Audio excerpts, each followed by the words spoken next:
Très bien, bah, écoutez, il est 10 heures. Bienvenue à tous dans cette, formation express de ce matin. Alors aujourd'hui, nous allons parler de l'IA maîtrisée, de l'usage souterrain à un usage professionnel en compagnie de Christelle Sérou. Hem, Bonjour à donc tous. Raphaël Berriot, donc directeur commercial chez Proformation. Je m'occupe en particulier du B2B.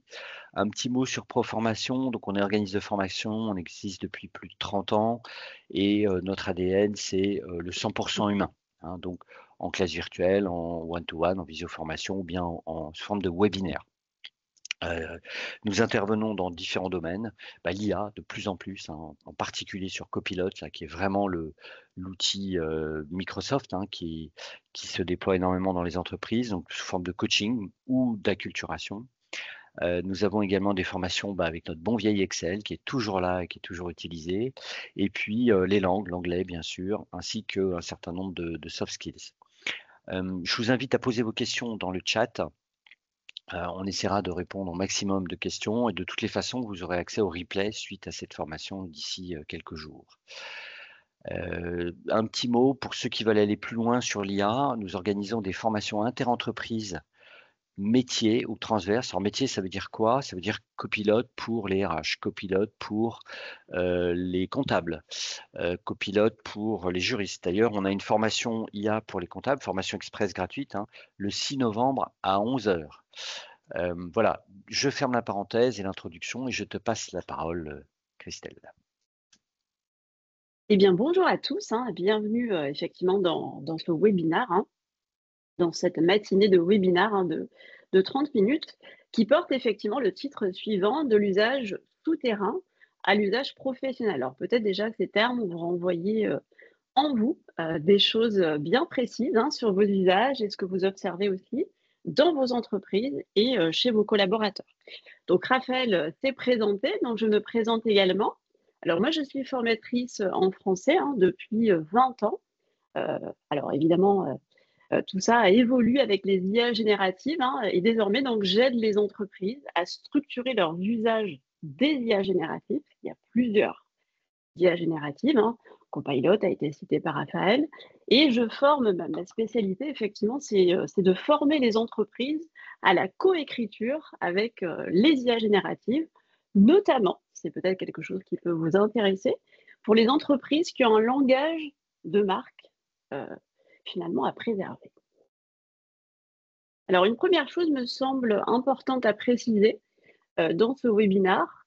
euh, Vous allez pouvoir réagir aussi dans le chat. Alors, quand vos collaborateurs utilisent notamment ChatGPT, entre guillemets, en douce, hein, pour rédiger un mail, reformuler un rapport ou synthétiser une réunion, ils ne sont pas forcément en train de contourner des règles hein, délibérément. Ils répondent en fait à un besoin réel. Et ce besoin réel, c'est par exemple gagner du temps, reformuler sa pensée, aller plus vite, produire plus rapidement un mail ou avoir des idées de reformulation.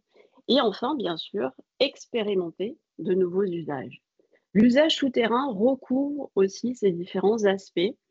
Vos collaborateurs autour de vous ont probablement envie d'aller plus vite et de tester. Donc ça, c'est une chose importante à préciser. Alors, qu'est-ce qu'on va faire dans ce webinaire? Donc, on va déjà définir en quelque sorte ce qu'est l'usage souterrain. Alors, qu'est-ce que ça veut dire un usage souterrain hein, presque métaphorique hein, finalement. En deuxième temps, qu'est-ce que ça veut dire travailler en projet collectif avec les IA génératives? Comment est-ce qu'on peut encadrer, structurer ces usages et les usages de vos collaborateurs hein, et de ses propres collaborateurs? Et enfin, comment intégrer l'IA dans des processus métiers? Comment créer de la valeur concrète pour vos différents métiers et aussi vos différents domaines hein, dans l'entreprise qui sont transverses. Alors déjà, petite question pour vous tous dans le chat. Dans votre entreprise, est-ce que l'IA est structurée déjà? Est-ce qu'elle est éclatée? C'est-à-dire, est-ce que chacun fait un peu des interactions et des projets IA dans son coin? Est-ce que l'IA, elle est tolérée ou est-ce qu'elle est cachée? Donc, petite réaction, un mot dans le chat peut-être pour qu'on puisse rebondir un petit peu déjà vos usages à travers ce chat. Tolérer, structurer. Très bien. Éclater. OK. Mmh. Oui, effectivement, la différence entre le gratuit et payant, fait accéder à des choses différentes aussi. Ça, c'est une chose importante. Éclater, il y a beaucoup d'éclatés. Dites donc. Ouais, OK. Alors ça, c'est vrai que c'est un usage on observe énormément, effectivement. Chacun ouvre des chats, vous voyez un petit peu, pour des tâches diverses et variées, hein. Voilà. Vous voyez déjà, ce qui ressort, hein, on va dire, si on fait un petit, sondage, hein, petite majorité, c'est vrai que c'est vous correspondez, notre groupe là qui est connecté, correspond finalement aux usages que j'observe et qu'on observe aussi, tous les formateurs sur le terrain. Quand on arrive dans les entreprises, c'est vrai qu'il y a ce côté éclaté. On ne on ne voit pas exactement toutes les potentialités que peuvent nous apporter, toutes ces IA génératives. Alors, je vous propose déjà de définir, de voir un peu ce que ça recouvre, hein, cet usage souterrain. Alors déjà, si on pense risque, il faut aussi bien parler des risques, hein. Vous le savez, il y a l'IA Act qui est arrivé, hein, depuis, plus d'un an. Donc ça a des conséquences dans les entreprises et notamment au niveau de ces usages éclatés que vous mentionnez dans le chat. Alors déjà, vous allez aussi réagir, hein, que je vois un petit peu, vos usages, hein. Est-ce que, vos collaborateurs ou vous-même, hein, vous avez observé l'ajout finalement dans les chats que vous ouvrez, l'ajout finalement de données sensibles? Alors qu'est-ce que c'est une donnée sensible? Une donnée sensible, je prends le service RH, ressources humaines, il y a 3 candidats finalistes, j'ai 3 CV sur mon ordinateur, j'hésite un peu, je demande à l'IA, j'ajoute ces CV dans le chat. Attention, vous êtes en zone orange, ce qu'on appelle une zone à haut risque, c'est-à-dire vous allez ajouter finalement dans des données, dans des serveurs externes, finalement des données confidentielles qui ne vous appartiennent pas. Donc ça, c'est une chose importante. Déjà, vous voyez, cet usage souterrain, il pose ce problème finalement de sécurité et de confidentialité. Autre souci qui me paraît très important aussi, la question de la traçabilité. C'est-à-dire, avec l'IA Act, qui va définitivement rentrer en vigueur, hein, en août 2026, donc vous avez encore quelques mois pour vous mettre en conformité. C'est-à-dire, il y a une obligation, finalement, alors de formation, de transparence et de documentation. Donc la question de la traçabilité, elle est finalement au cœur de ces usages souterrains. Ça vous permet, dans les entreprises aussi, avec votre équipe, de savoir finalement qui utilise quoi. Ça, c'est important finalement. Est-ce qu'il y en a qui utilisent Copilot? Est-ce qu'il y en a qui utilisent ChatGPT? Est-ce qu'il y en a qui ont une version gratuite? Est-ce qu'il y en a qui ont une version équipe, business? Est-ce qu'il y en a qui ont des abonnements privés? Tout ça, voilà, il faut le mettre sur la table au sein de l'entreprise. Récolter un peu les pratiques autour de vous. Autre élément qu'on ne mentionne pas aussi, hein, en termes de risque, c'est cette idée que, et vous l'avez peut-être expérimenté, par défaut, de base, une IA, si vous ne savez pas lui parler, notamment au niveau linguistique, elle va vous sortir un texte lisse et générique. Petite réaction dans le chat, est-ce que ça vous est déjà arrivé d'avoir sous les yeux, sur ChatGPT, Copilot, pardon, que sais-je, un texte tout à fait basique que vous allez devoir corriger plusieurs fois? Est-ce que ça vous est déjà arrivé?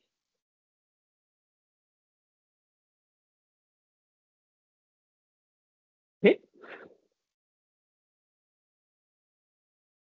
Hmm. Pas trop. Alors intéressant, Carole. OK. Donc plutôt satisfaite finalement du résultat que vous avez. Alors c'est toujours intéressant de savoir pourquoi. Pourquoi est-ce que on a un texte générique ou pas, hein, ça peut être effectivement une manière de parler que vous utilisez, un prompt peut-être efficace, qui vous permet d'avoir un résultat, rapidement, plus rapidement finalement, hein.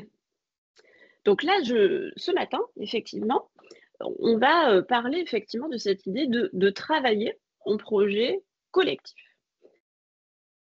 OK, mais oui, effectivement, alors Carole, vous avez raison de mentionner ça. Vous avez appris au fil de l'eau à mieux prompter, c'est-à-dire votre expérimentation, elle est capitale, mais elle peut aussi servir à d'autres. C'est ça qui est important aussi. Vous voyez, dans le fait de sortir de cet usage souterrain, c'est-à-dire d'aller propager finalement ses propres expérimentations et de les construire en termes de projet. On va y revenir justement.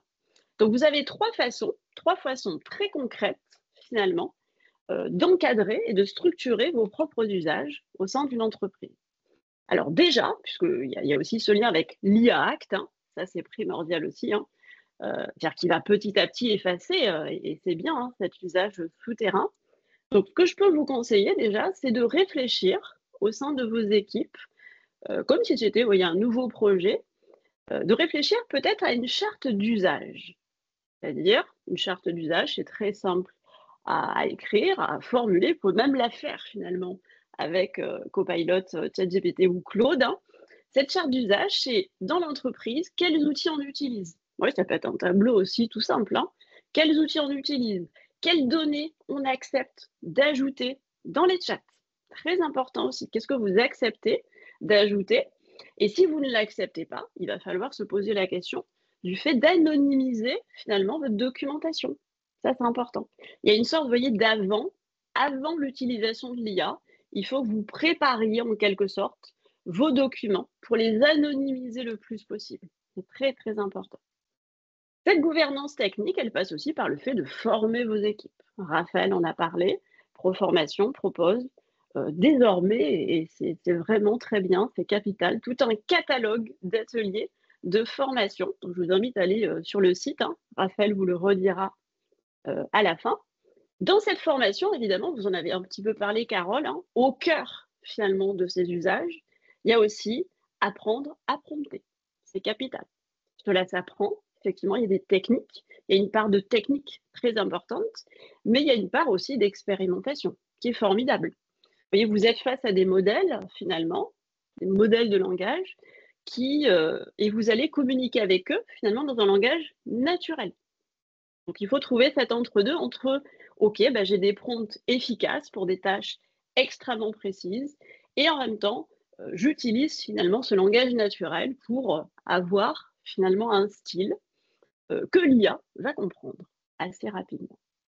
Deuxième chose, deuxième façon d'encadrer et de structurer vos usages, on y vient justement au prompt.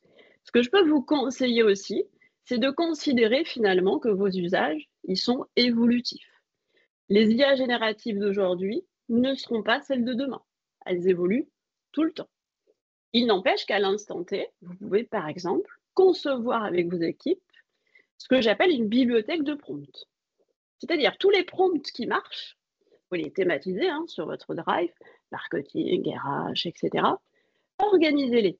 Faites-les bénéficier finalement à d'autres collaborateurs qui peut-être ont un niveau plus inférieur que vous voyez, dans les interactions avec les IA génératives. Donc, bibliothèque de prompts, on va y revenir tout à l'heure. Documentez vos expérimentations. Ça, c'est très important aussi. Troisième chose, ce que j'appelle la gouvernance linguistique. Est-ce que, par exemple, dans vos entreprises, vous avez un langage de marque? Est-ce que vous avez un style à défendre, finalement, dans vos communications? Réaction dans le chat, oui, non. Est-ce que c'est quelque chose pour vous qui est utile? Le fait de penser, finalement, son langage de marque, ouais. Donc ça, c'est au cœur des IA. ChatGPT, Copilot, ce sont des analystes, hein, mais ce sont aussi finalement des rédacteurs. Par défaut, c'est un style qui peut être générique. J'insiste, par défaut. Donc pour retirer ce côté finalement par défaut de style générique, ce que je vous conseille aussi en termes d'usage professionnel, c'est-à-dire de réfléchir à votre socle linguistique, à votre socle éditorial. Quel est l'ADN de votre entreprise? De façon à ce que cet ADN puisse ensuite être compris et imité par l'IA générative. Mais il faut le penser, vous voyez, son ADN éditorial. De ça découlent des prompts, qu'on appelle stylistiques. Alors ça peut intéresser ceux qui, effectivement, les entreprises qui ont une com très marquée, vous voyez, qui veulent vraiment garder cette identité. Donc les prompts stylistiques seront adaptés aussi à vos usages. Hein. Ça fait partie aussi du projet professionnel. Oui, très important.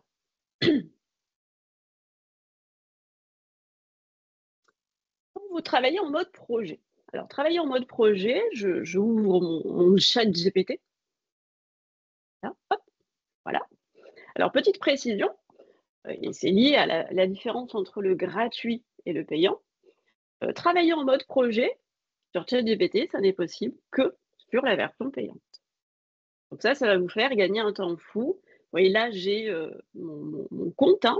Ici sur la barre finalement de gauche, hein.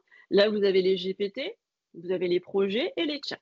Vous voyez ce que vous avez dit finalement dans le chat, il y a que vous avez précisé comme expérience, c'est-à-dire vous avez l'impression que vous-même ou vos collaborateurs, est-ce que ça vous arrive d'ouvrir des chats, plein de chats? Alors c'est une vingtaine d'euros, ChatGPT. Dans vos usages, est-ce que vous utilisez le mode projet qui est ici? Ou est-ce que vous ouvrez des chats? Ou est-ce que vous ouvrez des GPT? Est-ce que vous créez des GPT? Réaction dans le chat. Chat, ok? Chat. Très bien. Alors ça aussi, je voulais insister avec vous justement sur ce mode projet. Je reviens à ma présentation. Alors, travailler en mode projet, c'est très simple. Là, je vous ai fait finalement 3 captures d'écran qui correspondent à 3 IA différentes, hein, qui sont sur le marché. Déjà, la différence qu'il y a entre des projets, vous voyez, toutes les IA le proposent, hein, et les GPT. La différence, c'est que les projets que vous allez créer, je reviens sur ChatGPT, qui sont ici, c'est très simple. Vous ouvrez un nouveau projet. Vous allez lui donner un nom. Une fois que vous lui avez donné un nom, alors je vous conseille de ne pas choisir une catégorie parce que ce modèle de langage risque de vous enfermer finalement dans quelque chose. Donc là, je mets un nom de service, hein, par exemple service marketing, création de contenu. Donc travailler en mode projet, ça veut dire que vous allez quitter le mode chat. Vous allez quitter finalement ce côté séparé de vos conversations. L'IA, c'est aussi apprendre finalement à organiser, à structurer ces interactions. Donc là, j'ai créé mon titre de projet, tout simplement, vous voyez à ma droite, j'ai ajouté des fichiers. Et c'est là que l'usage souterrain revient sur la table. Ça veut dire que si dedans, si vous n'en avez pas discuté en amont, si telle personne dans votre entreprise ajoute un peu tout et n'importe quoi des fichiers de l'entreprise, on va retomber sur ce problème de sécurité et de confidentialité. Donc là, lorsque vous ajoutez des fichiers, déjà, ils sont thématisés. Exemple, marketing, création de contenu. Donc vous allez mettre, par exemple, tous vos textes que vous avez peut-être déjà créés, votre identité finalement de marque, vous les ajoutez ici. Donc ça suppose, si vous avez des données confidentielles, évidemment, d'anonymiser ces fichiers. Et ça, c'est déjà un mode très, très intéressant à utiliser, puisque la mémoire va être beaucoup plus efficace qu'un chat individuel. Ça, c'est très important. Donc déjà, lorsque vous créez des projets, sur Claude, vous avez la même chose, hein. Je vous montre mon écran. Vous voyez, là, vous avez les discussions, c'est-à-dire les chats solo, on va dire, et les projets. Donc, c'est la même chose. Si je veux créer un projet, je lui donne un nom. Ah, marketing, hein. Hop, je décris, c'est là que le langage naturel est intéressant, vous décrivez tout simplement, vous suivez la recommandation, hein, quel est votre projet, quel est votre objectif, votre sujet. Donc si vous avez un langage de marque intéressant, dites-le, expliquez-le lui. Pareil, ici, je vais pouvoir ajouter des fichiers. Donc ça va vous faire gagner un temps fou plutôt que d'ajouter, finalement, que d'ouvrir finalement des chats à la queue leu finalement. Et visuellement, vous voyez là, j'ai fait l'expérience dans mes récents chats. Oui, c'est un peu le bazar. Oui. Donc déjà, faites un tour du côté de vos propres organisations via Copilot ou autre. Est-ce que déjà c'est organisé? Est-ce que ce sont des projets? Donc très important aussi. Sur Gemini de Google, hein, l'IA de Google, vous avez la même chose. Hein. Ils appellent ça les GEMS. GEMS, mais c'est sensiblement pareil. Vous allez pouvoir créer des projets.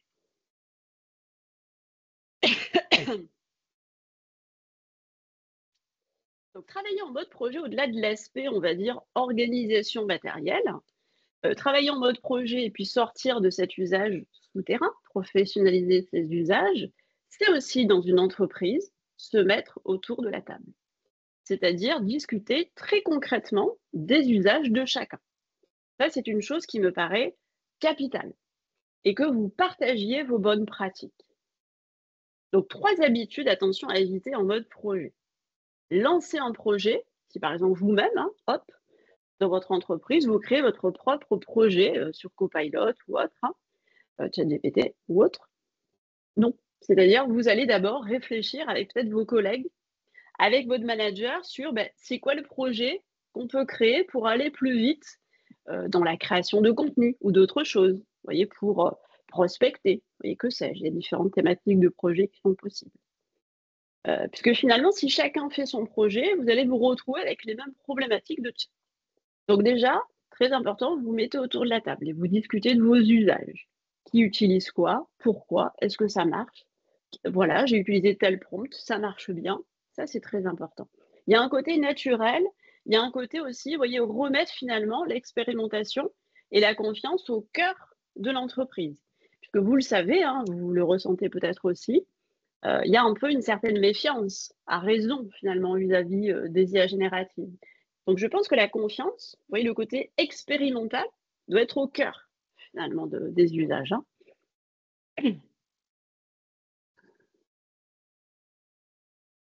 Autre thématique que vous pouvez avoir en termes de projet, à part le langage de marque, vous voyez, ça peut être aussi créer un projet autour d'une base de connaissances clients, en l'ayant bien sûr anonymisé, évidemment. Pas de nom de client, pas de numéro de téléphone, pas de mail, etc. Puisque il faut quand même avoir ça en tête, dans les cartons, on va dire, d'OpenAI, OpenAI c'est la société qui commercialise ChatGPT, il y a quand même cette idée que de plus en plus, les interactions seront corrélées à des publicités. C'est-à-dire selon le résultat, enfin selon ce que vous demandez, si on sait que vous habitez Paris, si on sait que vous avez 45 ans, etc., potentiellement, on va vous proposer des réponses différentes, commercialement pertinentes pour l'entreprise. Donc ça, c'est important aussi de l'avoir en tête. Donc, anonymisez tous vos tableaux. Vous pouvez tout à fait vous faire une version de tableau Excel réel, votre fichier confidentiel à vous, mais dès que vous le mettez sur ChatGPT, eh bien, par exemple, Monsieur Durand devient Monsieur X. Oui, gardez l'âge, 45 ans, vous donnez une localisation, est-ce que c'est un citadin? Oui, ce genre de choses. Essayez d'être le plus général possible.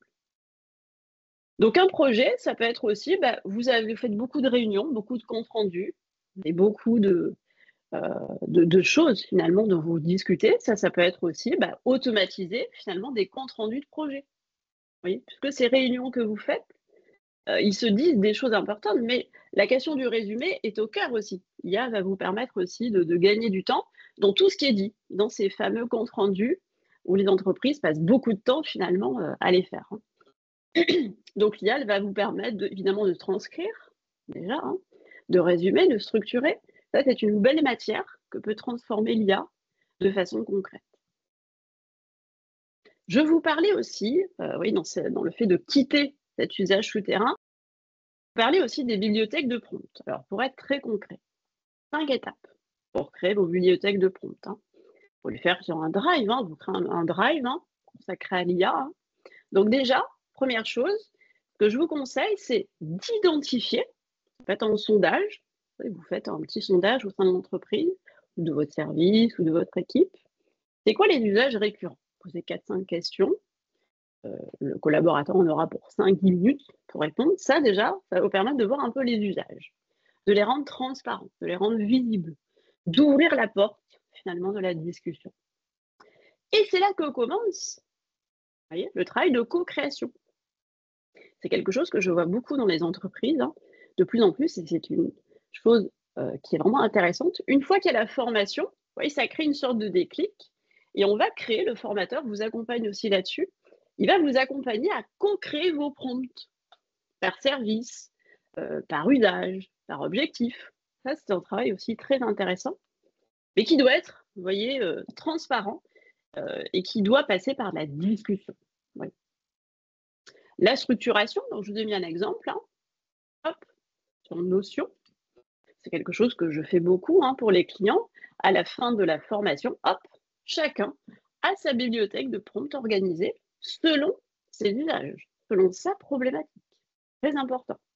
Il y a des prompts qui ne vont pas être adaptés, que vous allez trouver sur Internet, qui ne vont pas être adaptés à votre problématique, à votre langage de marque, par exemple. Vous voyez le côté, une IA, en fait, elle fonctionne avec un persona, quelque part. Il faut qu'elle ait votre portrait. OK, je m'adresse à qui? Cette personne, elle parle de cette façon, etc. Pour qu'elle puisse canner, finalement, votre façon de parler.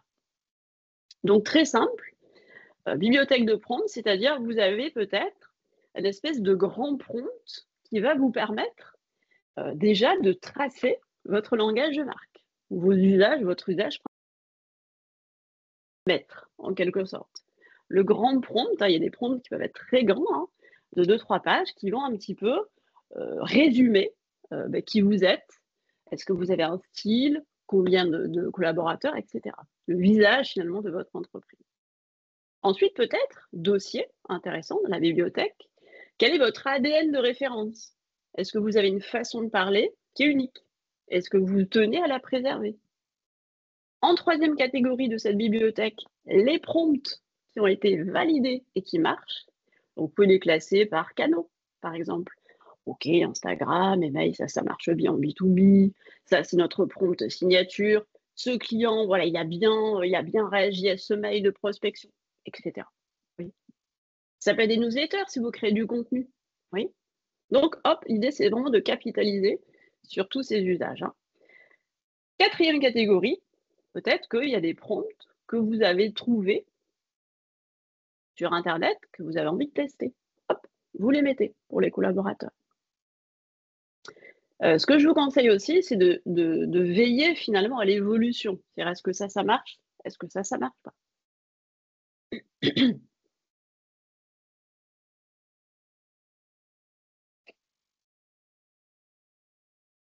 Donc, dernière chose, avant qu'on ne se laisse, votre plan d'action en 4 étapes pour qu'on finalise un petit peu ce webinaire. Donc déjà, première chose, s'il y a des choses qui ne marchent pas, il va falloir vous former. Former au prompt, former aux usages, former à cette professionnalisation métier. Donc effectivement, commencez à poser vos questions. Oui, n'attendez pas finalement l'IA parfaite. N'attendez pas la stratégie parfaite. Commencez maintenant. Avec l'IA, il y a une courbe d'apprentissage, mais qui doit être collectivement mise sur la table au sein de l'entreprise. Donc déjà, c'est ce dont vous parlez tout à l'heure. Faites un audit rapide au sein de vos équipes. Questionnaire, sondage anonyme. L'anonymat fonctionne bien, ça ouvre aussi la parole. Encadrer, créer une charte d'usage une fois que vous avez ces réponses. Professionnaliser, créer à la place de chat en solo, ouvrez des projets. Et tester aujourd'hui. Ouvrez un premier projet pilote, ouvrez la discussion, vous voyez, dans les couloirs.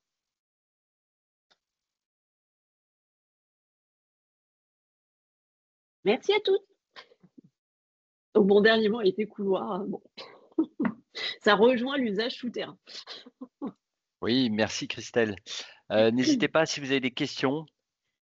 Il nous reste 2 petites minutes.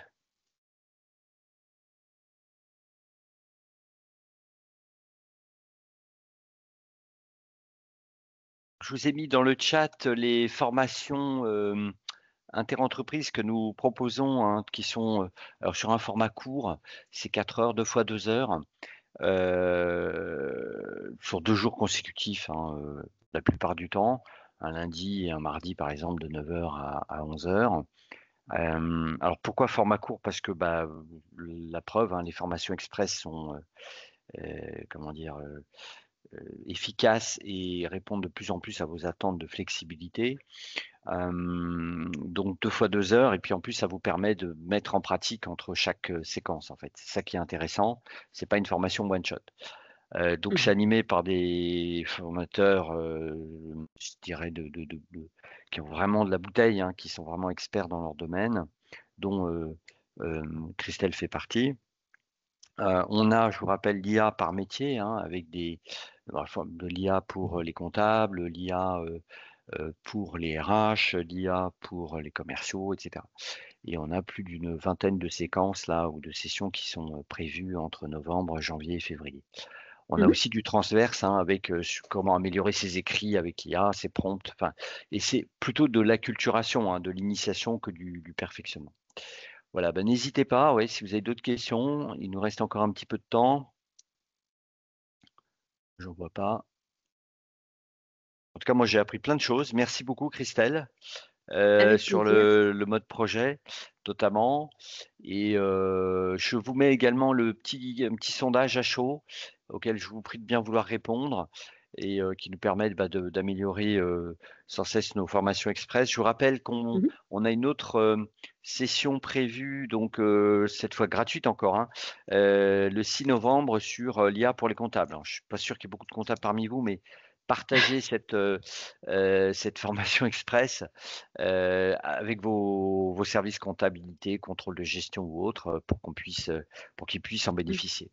Voilà. Bah, en tout cas, merci beaucoup Christelle pour cette, belle, présentation des outils avec, des notions, nouvelles hein, j'espère Mmh. pour vous aussi. OK, Merci à tous. Bonne merci, journée. excellente journée. Au Merci. revoir. Au revoir.